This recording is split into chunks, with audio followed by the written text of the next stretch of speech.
for it? Oh, I'm ready. I'm All ready. right, awesome. So, first one's going to be a great question.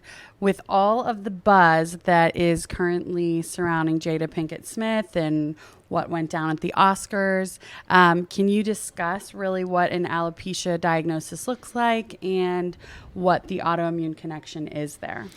Well, alopecia it's something that we see clinically a lot, right, everybody? I mean, this is something that we have a heart for the people going through this, a passion to help them, and it's complex without a doubt. And alopecia, just like really most symptoms or set of things that people are going through, it is like the check engine light on a car. We know the check engine light's on, but why?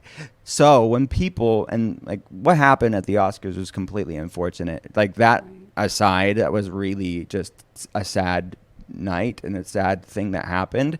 But I know people that are going through alopecia. I know how heartbreaking it is. So I'm not taking that lightly. I don't think it was dealt with well at all. I don't think anybody would say it was. But on a health side, I know how heartbreaking it is. I know how it can impact people's lives because some autoimmune conditions, they're silent, right? You can hide them. You can push through the day. You can look quote unquote normal by society's standards.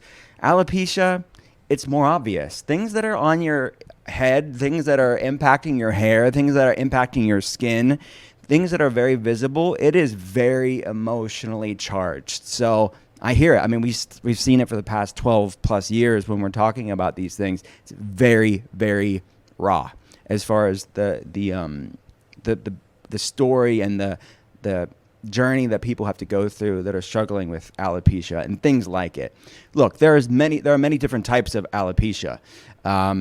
Alopecia areata is, I think that's what they're referring to in the press when they're talking about what Jada has. Alopecia areata is the main type that we see as it's autoimmune in nature.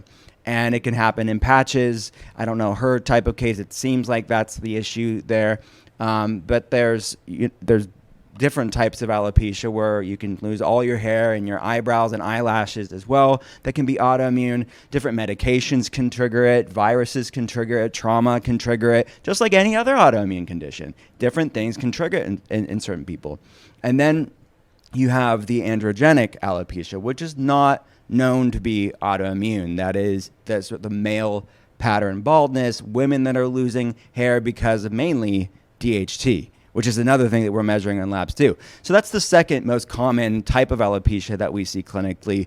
It has to do with hormones. And we're looking at testosterone, we're looking at DHT levels, we're looking at progesterone and estrogen and thyroid's implication to this issue of hair loss. So the term alopecia is just a general term to describe hair loss.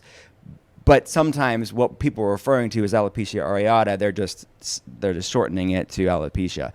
But there's different causes of it.